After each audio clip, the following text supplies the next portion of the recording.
High, আমাদের আজকে বাটি সাপটা তৈরি হচ্ছে। আমাদের ঠাকুমা তৈরি করছে বাটি সাপটা।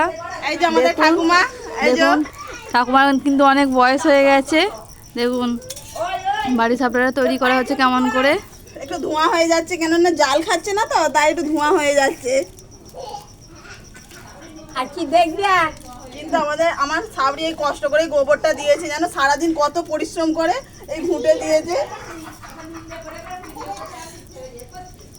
ঘুঁটে কেমন দিতে হয় কেউ যদি জানো একটু দাদাকে বলে দেবে, আর যদি না কেউ জানো বলবে, সেটা ওরা দেখে দেওয়া হবে। আমরা ভিডিও ছাড়া দেবো আমার সাবরি কেমন ঘুঁটে দেয়, কেমন করে গোবর নিয়ে দেয় দেখিয়ে দেবো, যেমন কেমন করে গোবর দেয় আমরা দেখিয়ে দেবো।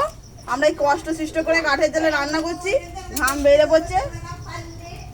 আর আমাদের ঠাকুমা গরমকালে আগুন পুইছে, দেখুন ঠাকুমা আমাদের গরমকালে আগুন পুইছে।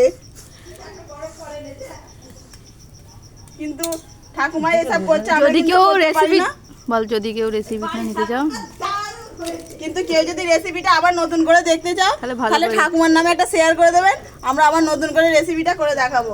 এই বুড়িটা করবে, আমাদের এই বুড়িটা করবে। বুড়িটা অনেক কাজ করে কিন্তু সকাল থেকে সারাদিন।